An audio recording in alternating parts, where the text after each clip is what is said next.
Nós iniciamos a nossa ministração de hoje com o pensamento de que todo momento da nossa vida nós somos apresentados e expostos a risco. Em toda situação, por mais que você ache que a sua vida não envolve risco, não, pastor, minha profissão não é uma profissão de perigo, minha profissão, não. Nós estamos expostos a risco a todo momento da nossa vida, porque a cada decisão, a cada iniciativa, a cada tentativa, a cada esforço, tudo isso é repleto de riscos. Pode dar certo, pode não dar, é uma escolha que pode dar certo, pode não dar, é uma tentativa que eu posso conseguir, eu posso não conseguir. Isso significa que eu e você estamos lidando com risco a todo momento, no nosso dia a dia, nas coisas do nosso fazer, em tudo da nossa vida é assim. Pode ser uma decisão simples, comum, pode ser uma decisão do seu cuidado físico, da sua saúde, pode ser uma decisão financeira, pode ser uma decisão de relacionamentos, pode ser uma decisão espiritual. A grande verdade é que nós estamos lidando com o risco a toda hora, a todo momento. Não é um risco somente de integridade física, é risco de coisas que dão certo, risco de coisas que podem não dar certo. E nós vamos descobrir que há muitas coisas na vida que não são certas. A gente nunca sabe. A gente faz exercícios, a gente fala isso aqui vai dar certo, mas a gente não sabe, só depois. Eu gosto de dizer, né, o pessoal que passa quando está alguém esperando neném, eu falo, gente, o mundo acostumou tanto como se isso fosse tão banal. A gente só sabe que vai dar certo depois que o neném vier com saúde. Antes disso a gente não sabe. A gente só sabe que tudo vai transcorrer na mais perfeita ordem quando aquele neném chegar. E nós hoje, nessa meditação, nós vamos ver que a incerteza do risco que cada um de nós enfrenta é o que faz a vida valer a pena, irmão. Eu não sei se aqui tem gente que é acostumada a viajar muito. E tem certos lugares do Brasil, no centro-oeste, principalmente, você pega, é reta demais, é reta, é 10 km de reta, 15 km de reta. Você olha e só assim. E aí você fica perguntando sobre isso, a importância das curvas na vida, irmão. Quando você pega uma reta dessa, ela te vence. A hora que você vê, teu olho está fechando. A hora que você vê, você está cansando, você está se entregando. Não é uma curva que de repente você tem que se ligar um pouquinho para fazer aquela curva, prestar ali um pouquinho de atenção. E às vezes a grande pergunta que você faz, pastor, por que na vida tudo é tão complicado, pastor? Por que na vida tudo tem tanto risco assim? Porque são exatamente os riscos que fazem a vida ter a graça que tem, ter o encanto que tem. É exatamente os riscos que faz a vida ter as cores que tem. Eu não sei como você se sentiria entrando num carro automático, num carro já programado, computadorizado, que dirige sozinho. Você só sentaria, colocaria o cinto, fecharia o seu olho e o carro te levaria. Eu não sei que graça você teria de repente ter um carro desse. A grande verdade é que a vida precisa de curvas. Nós precisamos de curvas. Nós precisamos exercitar uma série de coisas que Deus nos deu. E nas retas a gente não consegue fazer isso, irmão. É nas curvas que a gente faz. E hoje Deus te trazer aqui para te dizer isso, que muitas pessoas, elas procuram riscos na vida. Uns se entregam a esportes radicais, a aventuras e tudo mais, às vezes até meio perigosos. Outros se envolvem com riscos, quando resolvem iniciar um empreendimento, mudar de cidade, mudar de profissão, quando resolvem tomar uma decisão de compra nas suas vidas. Pessoas se envolvem, se expõem ao risco todas as vezes, e às vezes o risco é muito alto, irmão. O risco é muito alto. Ontem lá no seminário eu falava que todos nós somos interesseiros de alguma forma. Você casa, não casa só por amor, você casa porque quer ser feliz, você casa porque quer que o outro te complemente. A gente tem interesses, é risco. A gente vai descobrir que só o amor não é suficiente para manter um casamento. A gente vai descobrir que precisa bem mais do que amor, né, irmão? Precisa muito mais do que isso. Isso significa que a vida por si só já é cheia de aventuras, cheia de curvas, cheia de riscos o tempo todo. Domingo passado, nós começamos uma série no livro de Josué, que eu vou estar chamando de Dominando o Seu Amanhã. Dominando o Seu Amanhã. Todos nós temos que sair nessa incrível aventura que é a vida, irmão. E domingo passado eu falava que os dois maiores inimigos que a gente tem se chamam medo e apatia. O medo porque a gente demora muito para sair, para dar arrancada. E a apatia porque em algum momento do caminho a gente enjoa. Em algum momento do caminho a gente esmorece. Em algum momento do caminho a gente já não tem graça mais. Aquilo perde a graça, perde o fascínio. Então o medo e a apatia. E nós precisamos descobrir, a grande questão da vida é que nós precisamos descobrir para que é que Deus chamou cada um de nós para os próximos meses, os próximos anos da nossa vida. O que será que Deus tem para a nossa vida, irmão? Os próximos meses, será que é só envelhecer? Será que é só isso? A vida vai ser só isso? Esperar, sentar, envelhecer, tentar tocar aí o casamento, criar... É isso. Será que Deus preparou a minha vida para isso nos próximos meses, talvez aí nos próximos anos? E uma vez que nós entendemos que é impossível ficar assentado na vida, numa poltrona confortável, todos nós teremos que tomar decisões, fazer decisões, e uma das decisões mais firmes que nós temos que aprender a tomar, que a vida, ela te pede para você arregaçar as mangas e ir à luta, irmão. Você não vai vencer na vida sentado na poltrona da sua zona de conforto. Você não vai vencer na vida se você não entender que todo dia você tem que levantar, arregaçar as mangas e ir à luta. Você tem que colocar algumas coisas no lugar, e é sobre isso que Deus quer falar com você hoje. Essa é uma palavra que pesou muito no meu coração enquanto Deus ia concedendo essa palavra. Na semana passada, nós vimos que Josué ele foi nomeado líder porque Moisés agora estava morto. E agora é Josué que é a nova pessoa que vai liderar o povo para entrar naquela terra prometida, na terra de Canaã. Tem um rio à frente, o rio Jordão, eles vão precisar atravessar aquele rio, e agora é com Josué. Moisés está morto, e Deus vem e levanta Josué como esse próximo líder. E agora nós vamos continuar então com Josué. Aí no capítulo 2 nós vamos meditar sobre isso, onde Josué começa a liderar o povo para atravessar o rio, conforme ele foi instruído por Deus. Em Josué capítulo 2, versículo 1, a Bíblia diz assim: então Josué, filho de Nun, enviou secretamente de Sitim 2 espiões e lhes disse: vão examinar a terra, especialmente Jericó. Eles foram e entraram na casa de uma prostituta chamada Raabe, e ali passaram a noite. Nós já começamos logo no início aqui desse texto, vendo que assim que você resolve levantar, conquistar na sua vida, arregaçar a manga e dizer: olha, eu vou vencer, eu vou conquistar, eu vou atrás daquilo que Deus tem para a minha vida, a primeira coisa que você precisa fazer é adquirir a perspectiva adequada da vida. Perspectiva adequada do seu momento, da sua vida, de como estão as coisas na sua vida, perspectiva adequada. É bom ter sonho, é necessário fazer planos, é ótimo ter metas na vida, isso é excelente, irmão, uma grande aventura na qual você vai embarcar, mas se você não colocar seus planos na perspectiva correta, se você não entender que essa perspectiva precisa entrar em prática, é provável que você não tenha sucesso. É provável que você fique ali pelo meio do caminho. Nós temos que saber para onde estamos indo, nós temos que saber como nós vamos chegar lá, nós temos que saber nos preparar para aquilo que virá. Perspectiva, irmão, para o que nós enfrentaremos, o custo que nós pagaremos. Infelizmente muitas pessoas ficam pelo meio do caminho por não entender o que significa 1, 2, 3, 5, 10 anos de sacrifício. Tem gente que acha que um ano de sacrifício passa rapidinho, porque você se esquece que o ano de sacrifício não é só um ano de sacrifício. O ano de sacrifício pode ser 1 ano e meio de sacrifício, porque no meio desse 1 ano acontecem tantas coisas imprevistas, agregam tantas outras dificuldades, tantos outros desafios, que aquilo que ia passar rapidinho em 1 ano, leva 1 ano e meio. As pessoas não têm noção do que é 1 ano de sacrifício, 2, 3, 5, 10, para se chegar a algum lugar na vida, no casamento, na família, na profissão. E aí ficam pelo meio do caminho, porque acham que tudo é um sacrifício só no comecinho. É aquele sacrifício que rapidinho passa. É aquela história de falar: não, pastor, é 1 ano só, rapidinho vai passar. E aí você descobre que lá no meio do caminho você vai ficar, irmão. E Josué ganha essa nova perspectiva, enviando espiões lá para o outro lado do rio Jordão. Para ele é muito importante fazer isso, porque a única informação que ele ainda tinha da terra prometida era uma informação de 40 anos atrás. Porque há 40 anos atrás, eles chegaram numa cidade chamada Cades Barneia, ainda pela liderança de Moisés. E Moisés falou assim: olha, eu vou mandar 12 espiões aí para a terra prometida, vocês vão lá sondar essa terra para mim. Entre esses 12 estava Josué. Foram lá, olharam a terra, voltaram. E o único panorama, a única recordação, visão que Josué ainda guardava era de 40 anos atrás. E Josué fala assim: não, peraí, 40 anos muda muita coisa. Eu preciso que vocês vão lá, dar uma olhadinha naquela terra, o que mudou lá, o que mudou lá, aquelas pessoas.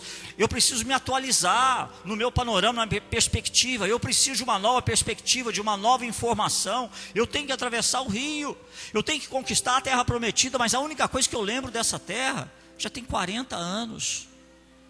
Hoje em dia, a sociedade, as pessoas, as famílias, os casamentos não precisam de 40 anos para mudar. Hoje nós estamos vivendo tempos em que as coisas mudam de um ano para outro, às vezes até menos. Você muda de um ano para outro, seu marido muda de um ano para outro, sua família muda de um ano para outro, seu empreendimento muda de um ano para o outro, não precisa 40 anos mais não, irmão.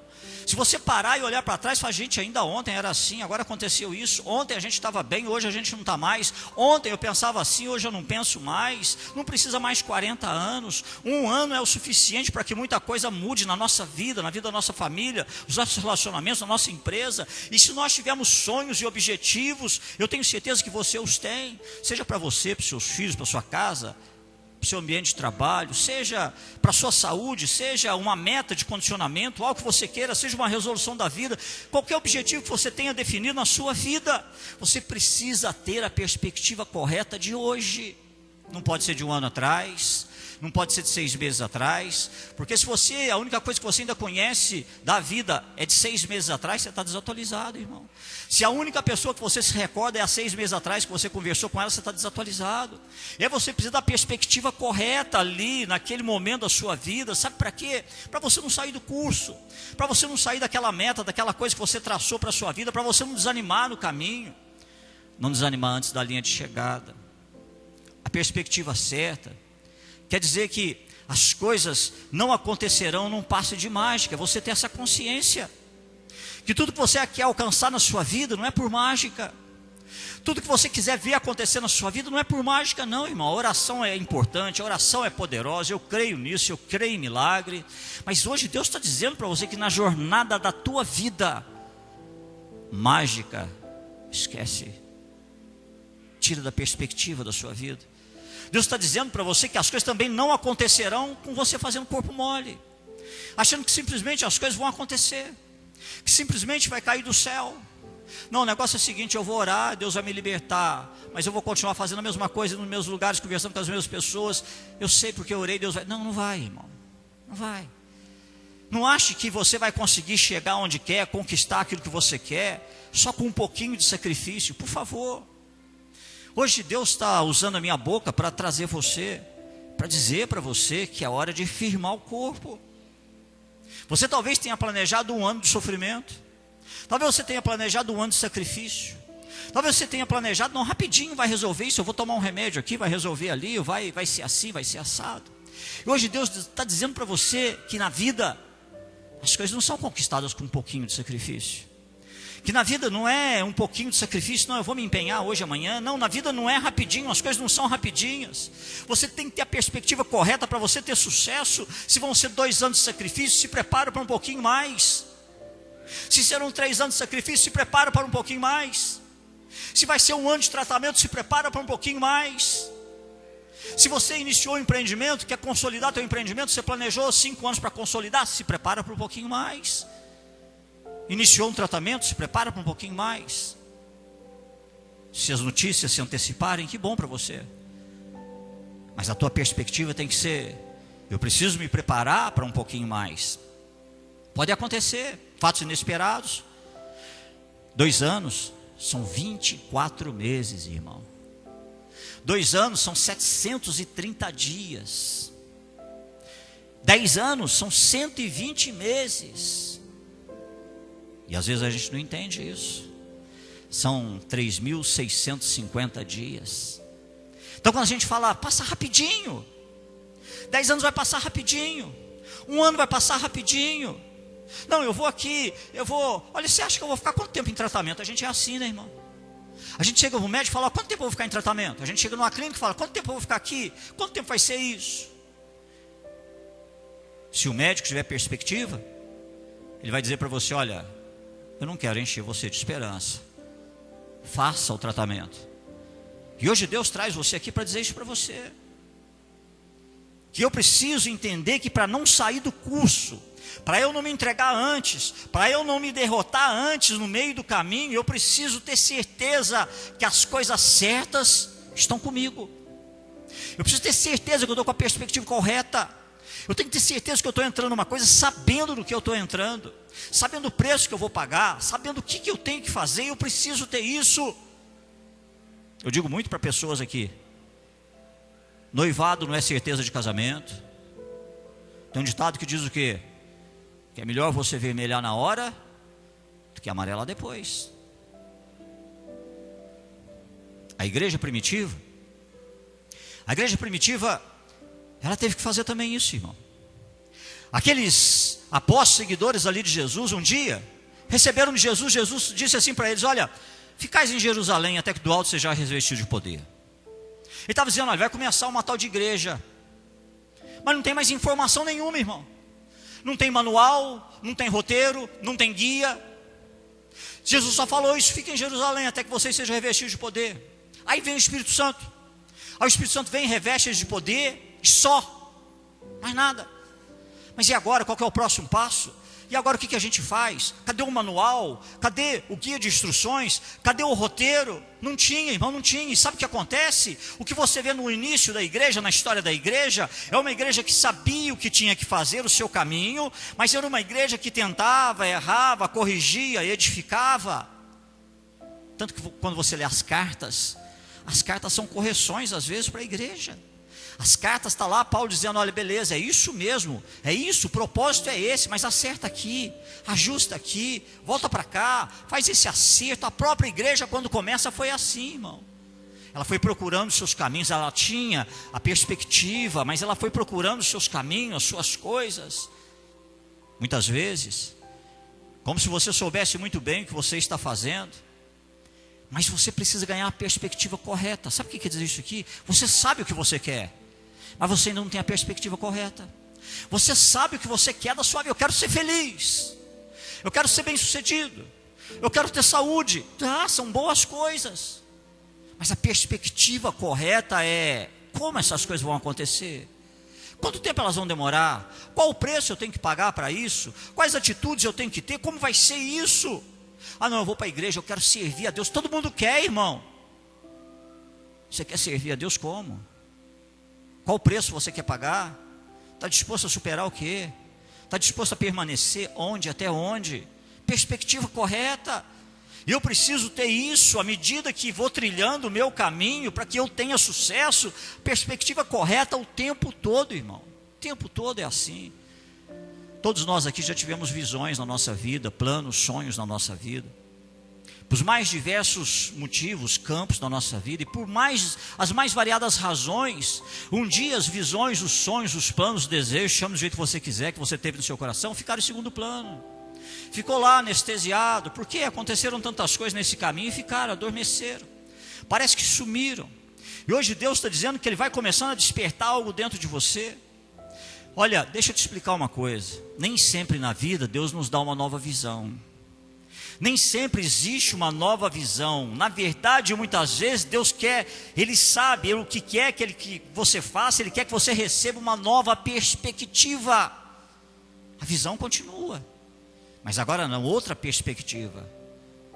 Pastor, mas como assim? Como é que é essa história? Deus colocou coisas no meu coração e no seu coração, e às vezes essas coisas não saem. Eu fico nessa nova visão, e Deus não tem nova visão. Agora eu quero te dar uma nova perspectiva. Sabe por quê? Porque a tua vida mudou. Primeira vez que eu te dei aquele sonho, a primeira vez que eu coloquei algo no teu coração, lá na primeira vez, eu só coloquei no seu coração, mas ainda não dava para fazer, por causa da experiência de vida que você ainda não tinha.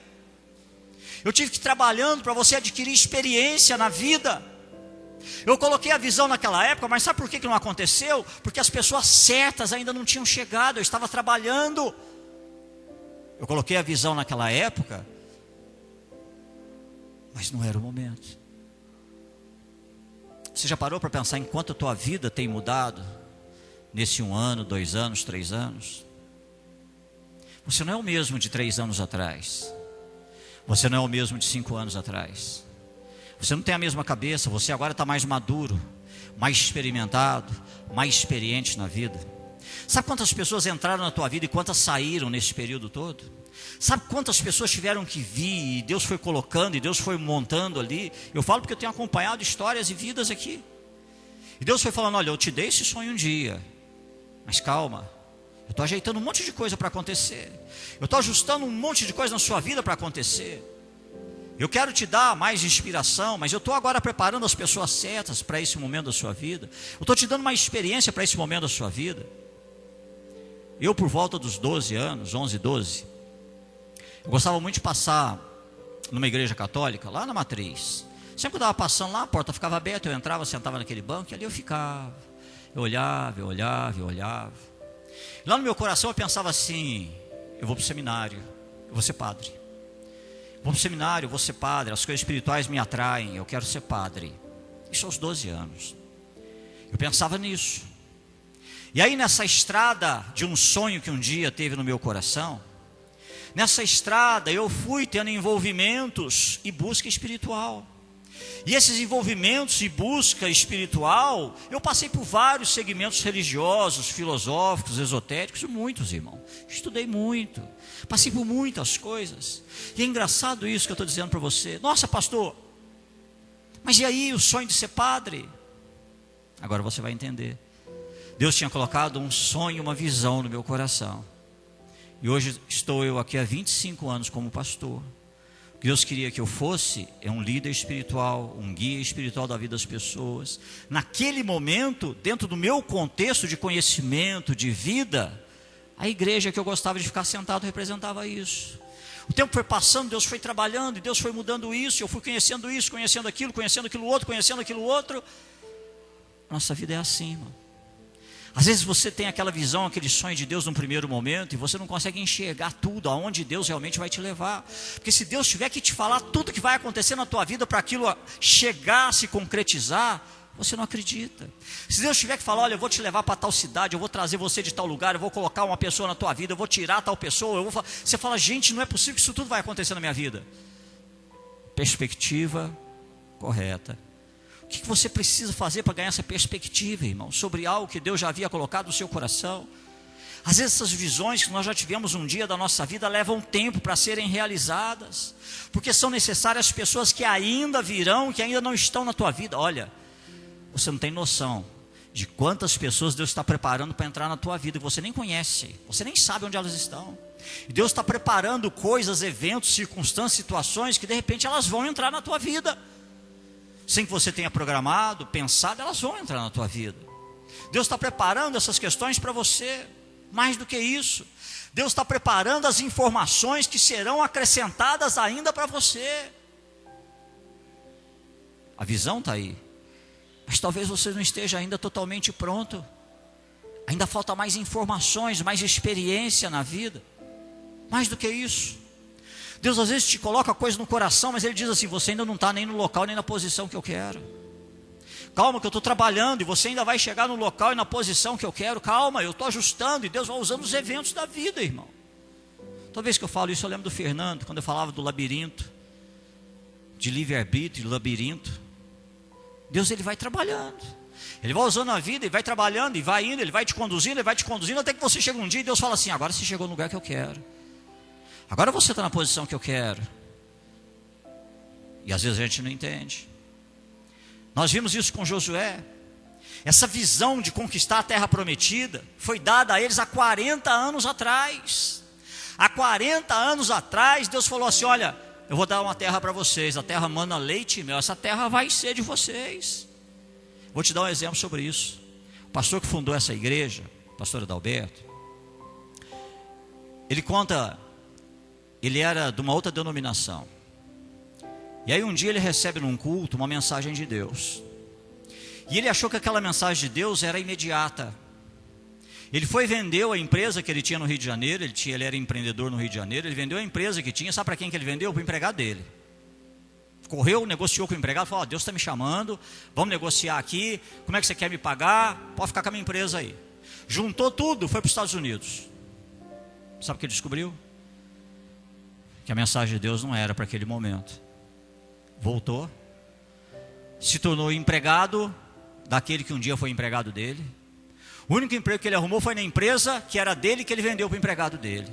Agora ele era empregado do empregado dele.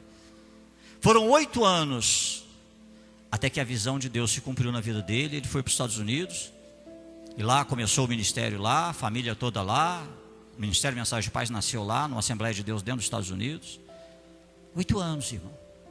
Deus há 40 anos atrás falou para aquele povo: olha, eu vou dar uma terra que manda leite e mel para vocês. Ela vai ser de vocês. Fica aí. Foram 40 anos construindo a promessa. Eles tiveram que trabalhar e caminhar passo a passo por mais de 40 anos antes de serem capazes de alcançar o que Deus tinha reservado. E por causa dessa nova perspectiva, agora eles serão capazes de atravessar e possuir. Agora eles conseguirão entrar e possuir. Olha os versículos 23 e 24. Por fim, os 2 homens voltaram, desceram a montanha, atravessaram o rio e chegaram a Josué, filho de Num, e lhe contaram tudo o que lhes havia acontecido e disseram a Josué: sem dúvida o Senhor entregou a terra toda em nossas mãos, todos estão apavorados por nossa causa. Ô irmão, quanta diferença do relatório de 40 anos atrás. Há 40 anos atrás o relatório era assim: ó, a terra é boa, mas lá tem gigante pra caramba, nós não vamos conseguir entrar. Olha o relatório agora, depois de 40 anos, o mesmo Josué chega e fala: olha, o que vocês viram lá? E eles vêm e falam: olha, sem dúvida Deus nos deu aquela terra. O povo de lá está apavorado por nossa causa. 40 anos para mudar um relatório, 40 anos para mudar uma perspectiva, 40 anos para ver uma promessa de Deus de uma outra maneira, de uma outra forma. 40 anos, irmão. Você acha que já tem a perspectiva correta das coisas de Deus na sua vida? Você tem certeza que já recebeu a perspectiva correta de tudo que Deus um dia prometeu para você? Você acha que já consegue enxergar isso? Você acha que a tua mala de viagem já está devidamente arrumada para essa viagem? Para essa empreitada? Você já está com as ferramentas adequadas para tudo isso que Deus tem para você? Vamos continuar aí no capítulo 3, versículos de 1 a 5. De manhã bem cedo, Josué e todos os israelitas partiram de Sitim e foram para o Jordão, onde acamparam antes de atravessar o rio. 3 dias depois, os oficiais percorreram o acampamento e deram essa ordem ao povo: quando virem a arca da aliança do Senhor, o seu Deus, e os sacerdotes levitas carregando a arca, saiam das suas posições e sigam-na. Mas mantenham distância de cerca de 900 metros entre vocês e a arca. Não se aproximem, desse modo saberão que caminho seguir, pois vocês nunca passaram por lá. Josué ordenou ao povo: santifiquem-se, pois amanhã o Senhor fará maravilhas entre vocês. Depois que Josué recebe essa nova perspectiva, porque agora Josué entende o que é a terra prometida. Agora eu sei que é o momento de entrar na terra prometida. Agora Deus veio dar uma instrução: a arca vai na frente. Sabe o que Deus está dizendo, irmão? Junto com a perspectiva, você tem que adquirir foco. Perspectiva é enxergar o quadro. Foco é conseguir direcionar o meu laser para onde eu quero e manter ali. E agora Deus fala: a arca vai na frente, ele é o foco. Agora você precisa de foco na sua vida, foco adequado. Não adianta a mala estar pronta, a mala estar arrumada, ferramentas corretas ali, isso não é suficiente. Ter nova perspectiva, conhecer todo o quadro, saber quanto tempo, o preço que eu vou pagar, o sacrifício que vai ter, não é suficiente para você vencer. Você também precisa de foco, determinação. Informações são importantes? São sim. E Deus dizendo: olha, a arca vai na frente, porque o foco sou eu. O foco sou eu. O foco precisava estar na arca da aliança, era a presença simbólica de Deus. E é interessante, quando você estuda as escrituras, você vê que o tabernáculo sempre ficava no meio das tribos. O tabernáculo parava, ficava 3 tribos à frente, 3 de um lado, 3 atrás, 3 do outro, tabernáculo no meio. Quando é hora de levantar, vinha o sinal, o tabernáculo levantava, todo mundo indo junto, o tabernáculo no meio. E agora Deus muda. Deus fala: olha, acabou. Agora não é no meio mais, é na frente. Agora a arca vai na frente. Foco, determinação. Você vai olhar para a arca, agora ela vai. E isso começa a nos ensinar algumas coisas, irmão. É interessante a gente, quando começa a analisar essas questões, porque antes aquele povo tinha a coluna de fumaça, tinha a coluna de fogo. Agora não. Agora era a arca, somente a arca. No versículo 4, esclarece dizendo: olha, porque vocês nunca andaram por esse caminho antes. Então eles precisavam de foco. E se a arca estivesse lá no meio, aqueles que estavam à frente corriam o risco de se perder. Se a arca continuasse no meio, os que estavam à frente teriam que olhar para trás para saber se estavam no caminho certo e iriam se perder. Se a arca continua no meio, os que estavam na frente corriam o risco de ter o seu ego massageado, porque a cada vitória que tivesse, a cada inimigo que derrotassem, a arca não estava na frente, eles iriam dizer: conquistamos com a força do nosso braço. Por isso a arca tinha que ficar à frente. Ela não ficava mais no meio, era lá à frente. e nessas novas aventuras a qual Deus chamou a minha vida e chamou a sua vida, nós precisamos ter certeza de que nunca nos esqueceremos que em tudo que nós tivemos que fazer, no passo que tivemos que dar, nos acertos, nos erros, nós nunca estivemos sozinhos. Deus sempre esteve conosco. Você não pode perder essa visão da sua vida.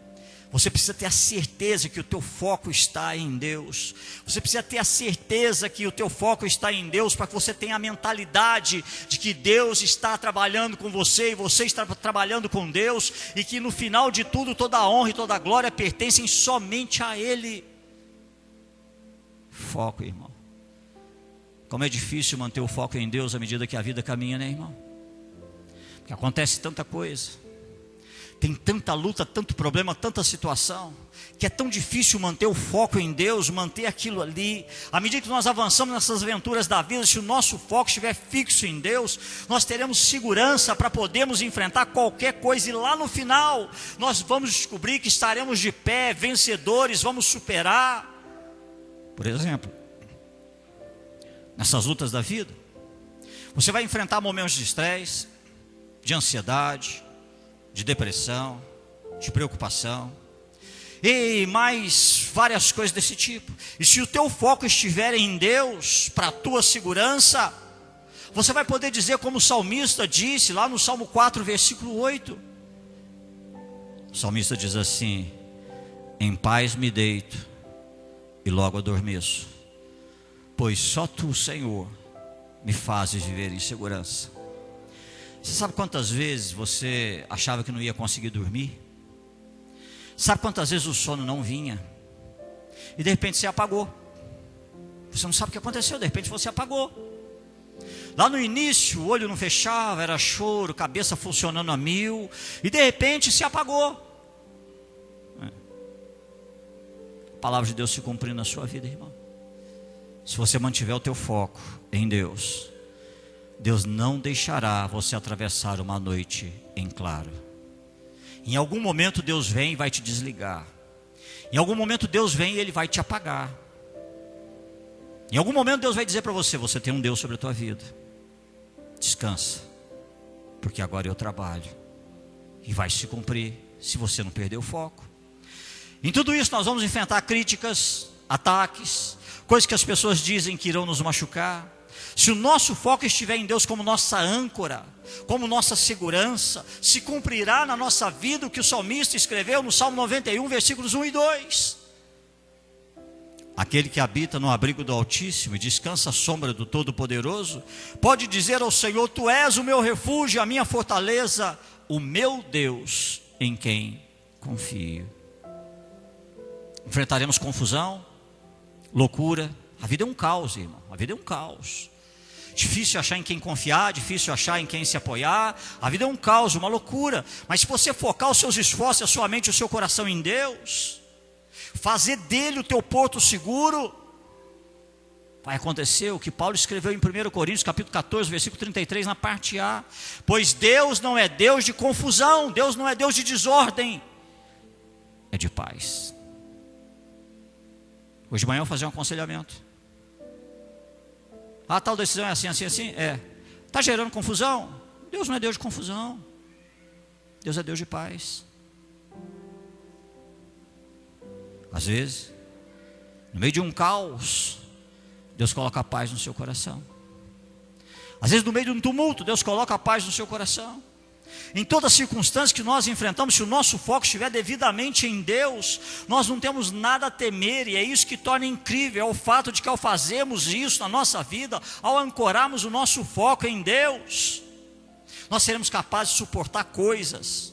Se errarmos, se o nosso foco estiver em Deus, de alguma maneira, irmão, Deus te traz de volta para o caminho. Você não volta, Deus te traz de volta. Se o teu foco estiver em Deus, de alguma forma Deus te traz de onde você estiver. Ele traz você de novo e coloca na direção que Ele quer, na estrada que Ele quer, em tudo que Ele preparou para a sua vida. Irmão, se isso for depender só de mim, só de você.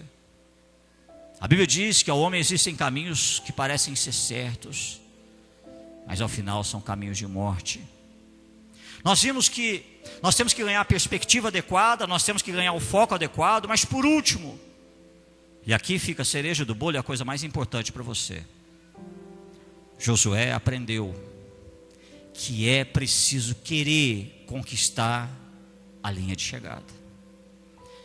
Se você tiver perspectiva correta, que bom. Se tiver foco, que bom. Mas se você não tiver a vontade de cruzar a linha de chegada, tem um ditado que diz que de boas intenções, você vai ser mais um, cheio de boa vontade.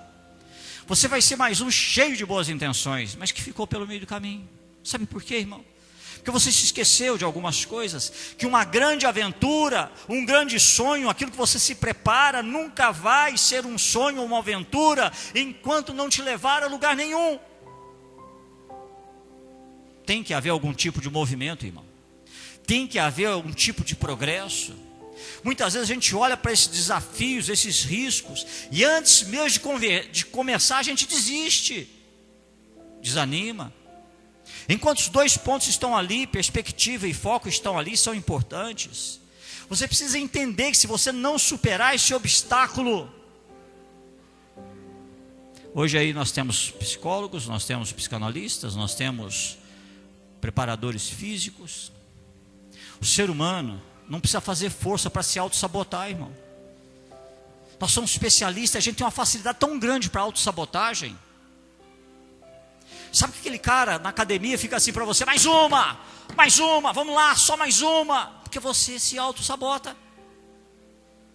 Você fala, não consigo mais, não aguento mais, não dá mais. E aí está aquele cara chato, falando, mais uma, só mais uma vez, vamos lá, só mais uma. Porque ele aprendeu que você se auto-sabota. Na vida, nós somos assim, irmão. Cansei, desanimei, a linha de chegada está ali, ó. A linha de chegada está ali, talvez mais um ano, mais 2, mais 3, não sei, mais 4. E aí tem que vir Deus hoje dizendo para você, não adianta ter perspectiva, não adianta ter foco, se você não entender que você precisa querer conquistar, atravessar a linha. E aí Deus traz você para dizer para você, mais uma, mais um dia, mais uma semana, mais um ano. Não desanima, firme, toca em frente. Porque nós nos auto-sabotamos, irmão. Sabe? Essa história de que eu não consigo, eu sou fraco, está doendo, está queimando, não dá mais, não tem jeito mais, sabe? Essa tendência que a gente tem na vida de não ir até o final. Essa tendência de não chegar até o final. Então não faz sentido nenhum ter foco e perspectiva. Se eu não tenho objetivo a alcançar, se eu não tenho uma linha de chegada, se eu não quero chegar e atravessar, cruzar. Você sabe o que é ir até o final, irmão? O que significa ir ao final para você?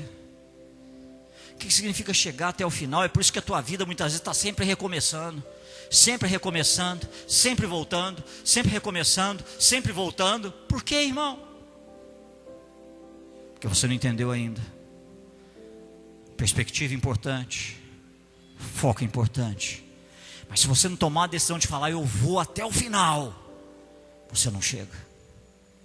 Você se auto-sabota, você para no meio do caminho, você se convence que não suporta mais, você se convence que não tem força para isso, você se convence que não tem estrutura para isso. Há 25 anos nessa igreja, irmão, já tive convite para sair daqui. Às vezes pessoas me perguntam, pastor, por que você não faz isso, pastor? Nossa, o senhor é tão isso, tão aquilo, tão aquilo. Eu falo, olha, eu não preciso de elogio. Sabe por quê? Porque quando Deus me trouxe, me colocou aqui, Deus colocou no meu coração, é até o final. Até o final. Se amanhã não tiver prédio mais, se a gente não puder ficar aqui, se não puder pagar o aluguel, as pessoas me perguntam muito isso, se não puder isso, eu vou até o final. Faço culto lá na garagem da minha casa, faço culto na garagem da sua casa, eu vou até o final, irmão, eu vou até o final. E você? Talvez eu vá até o final com pessoas dizendo assim, nossa, foi derrotado, nossa, lá ó, não venceu, nossa. Eu vou até o final. E você? Vai até o final no seu casamento? Você vai até o final nesses desafios que você está enfrentando? Você vai até o final no ministério que Deus te deu? Você vai até o final, irmão? Você vai até o final nesse empreendimento que Deus um dia deu para você? Você vai até o final. Hoje a grande palavra de Deus para mim e para você é isso. Existem incontáveis exemplos na história e muitos deles são interessantes. Por exemplo, o Walt Disney, quase todo mundo conhece. Esse cara, ele foi demitido do jornal que ele trabalhava porque o cara falava assim: você não tem criatividade. Ele foi demitido, faliu, quebrou. E um dia veio no coração dele assim: eu vou comprar um pântano. E ele comprou o pântano da Flórida. É onde está a Disney World hoje, está a Disneylândia. Parou por aí? Não. Um outro cara chamado Leon Tolstói, ou Léo Tolstói, ou Lev Tolstói, fica à vontade. Ele escreveu um livro tremendo chamado Guerra e Paz. É uma obra-prima. E esse cara se tornou o mais célebre pensador, considerado um dos mais importantes autores de narrativa realista de todos os tempos. Ele foi reprovado na universidade. Ele bombou, ele não passou. O professor dele disse que ele era incapaz, que ele não tinha vontade de aprender. Um outro cara chamado Winston Churchill. Churchill foi reprovado na 6ª série. O sonho dele era ser primeiro-ministro na Inglaterra, no Reino Unido.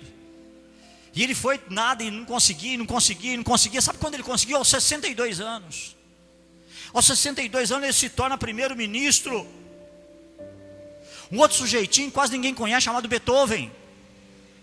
O professor de música de Beethoven um dia chamou ele de compositor sem esperança. Você não tem futuro. Beethoven, não mexe com fazer música não, porque essa não é a tua praia, Beethoven. Larga a mão disso. Na vida haverá oportunidade de aprendizado, haverá crescimento, haverá desafios sim, mas a vitória e realização só virão se você estiver disposto a levantar, arregaçar as mangas e chegar. Sabe quanta gente aí na sarjeta de manga arregaçada, irmão? Arregaçou a manga, caminhou 1 ano, 2, está lá na sarjeta, porque se auto-sabotou, porque não entendeu que na vida só chega quem coloca a meta, a linha de chegada, senão não chega, irmão. Olha lá o Tiago quando prepara um programa para alguém, fala assim: ó, é 10 de 10, é 10 de 10, é 5 de 10, é 6 de 10. Por que ele marca 10? De onde vem esse número na cabeça dele? De onde vem esse número na cabeça de vocês? Por que tem que ser 5, tem que ser 6, tem que ser 7, por que tem que ser?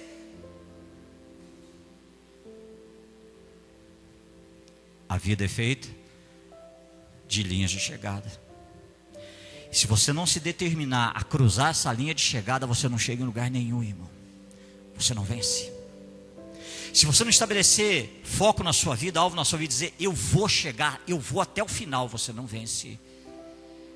O que tem de casais de manga arregaçada e que lutou pra caramba, ficou pelo meio do caminho. O que tem de gente que já tinha deixado o vício, arregaçou a manga, sofreu, pagou o preço, está na sarjeta de novo, sabe por quê? Porque não entendeu que tem que ser até o final. Tem que ser até o final, irmão. Essa palavra, eu disse que é uma palavra forte para a minha vida e para a sua. Deus sabe que você é um batalhador, Deus sabe. Deus sabe que você é um guerreiro, Deus sabe. Mas também Deus sabe que se você não se determinar a chegar, você não chega. Fica pelo meio do caminho, irmão. Sabe quantas coisas já ouvi nessa igreja para desanimar, para comparar, para isso, para aquilo? Eu tenho uma linha de chegada, irmão. Eu disse isso aqui, o Fernando, um dos mais antigos, está aqui hoje, está o Dudu, está a Kenny. Daqui de cima, eu nunca peço para sair. Só Deus me tira. Ele me colocou. O dia que Ele não me quiser mais, Ele me tira. Eu não peço para sair. Se você colocar isso na tua vida, irmão, teu casamento foi Deus quem te deu. Teus filhos foi Deus quem te deu. Teu empreendimento foi Deus quem te deu. Tudo na tua vida foi Deus quem te deu. Se foi Deus quem te deu, por que você não consegue colocar o comando na mão de Deus? Se Deus estiver dizendo para você até o final, hein? É até o final. Você fica. Ministério, família, empreendimento, você fica. Hoje, Deus está dizendo que quando você tem isso, você sempre vai querer ir mais longe e chegar. E Josué conhecia esse jeito muito bem. Ele iria progredir. Para ele ficar parado e desistir não era opção. Lá no capítulo 3, versículos 14 a 17, está escrito assim: quando, pois, o povo desmontou o acampamento para atravessar o Jordão, os sacerdotes que carregavam a arca da aliança foram adiante. O Jordão transborda em ambas as margens na época da colheita. Assim, os sacerdotes que carregavam a arca da aliança chegaram ao Jordão e seus pés tocaram as águas. A correnteza que descia parou de correr e formou uma muralha a grande distância, perto de uma cidade chamada Adã, nas proximidades de Zaretã.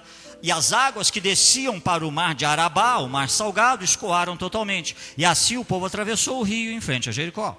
Os sacerdotes que carregavam a arca da aliança do Senhor ficaram parados em terra seca, no meio do Jordão, enquanto todo Israel passava, até que toda a nação atravessou também em terra seca. Presta atenção nisso aqui, irmão. A gente precisa ler a Bíblia, e às vezes a gente precisa de pessoas que venham nos trazer algo a mais de Deus. Quando você lê isso aqui, você fala: gente, o sacerdote chegou lá, pôs o pé, secou, abriu o rio Jordão. Não foi assim. A cidade de Adã, que fica perto de Zaretã, ficava a 32 quilômetros acima do rio. Deus resolveu parar o rio 32 quilômetros acima. Sabe o que significa isso? Deus parou o rio lá, é como se Deus fechasse uma torneira lá, como se Deus fizesse um muro lá. E a água que estava aqui para baixo, ela tinha que continuar descendo. Só a hora que ela terminasse de descer, que o leito do rio ia ficar seco. Isso significa que quando os sacerdotes entraram naquele rio, a água provavelmente estava na cintura, no joelho, na cintura, porque ela ainda estava escorrendo. O rio estava parado 32 quilômetros para cima. E aí os sacerdotes entraram ali, e até a água ali, e essa época a correnteza era muito forte. E eu fico imaginando aqui, Josué deve ter pensado: puxa vida, não abriu lá, a água está ali, os sacerdotes estão lá, a arca está lá, mas a água está, será que eu entendi certo? Será que esse era o lugar para atravessar? Será que não era? Poxa vida, mas e se não der certo, o povo vai falar de mim? Porque a 32 quilômetros acima, a bênção já havia sido ordenada. 32 quilômetros acima, Deus já tinha feito o que Ele disse que iria fazer. E agora estavam ali, naquela situação toda. A água não parou. E a cabeça de Josué, eu não sei, deve ter ficado a mil ali naquela situação toda.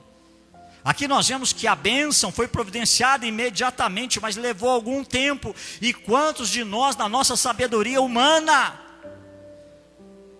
a gente deixa a dúvida tomar conta, a gente deixa a impaciência tomar conta, e aí a gente não consegue esperar até que a provisão seja vista por nós. A Bíblia diz que fé é o firme fundamento daquelas coisas que se esperam, mas não se veem.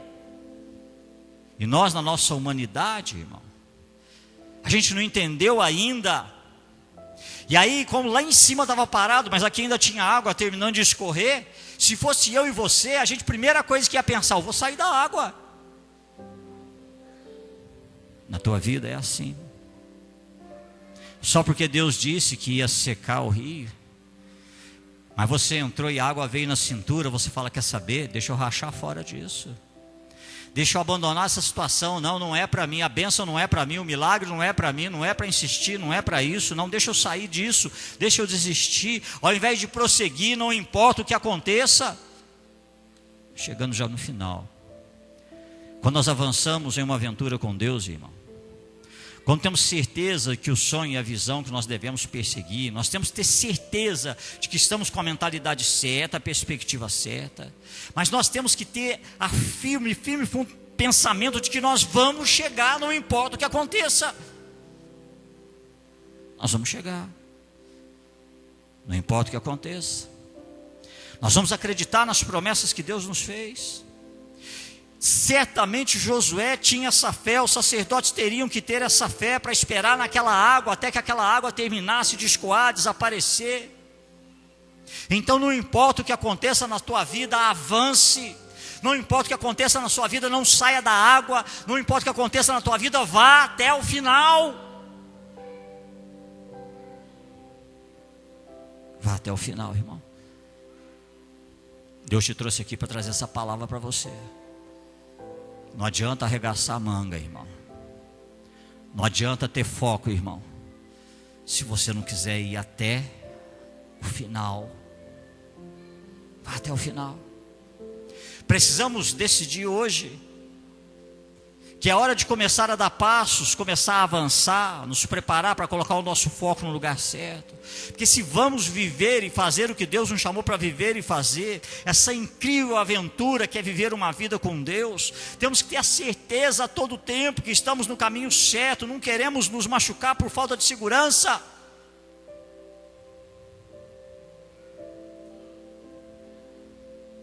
Tem que ser até o final. Senão você fica. Você fica. Eu vou ter que orar todos os dias para Deus te tirar da sarjeta de novo. Porque você só tinha perseverança. Só tinha foco. Mas você não colocou para você que você iria até o final. Custe o que custar. Vamos colocar de pé, nós vamos orar. Vamos falar com Deus. Não sei a situação que você está enfrentando, não sei o que você precisa fazer na sua vida. Eu só queria dizer para você que não adianta arregaçar as mangas. Não adianta saber que preço vai ser pago, se você não colocar como grande propósito da sua vida: eu vou até o final.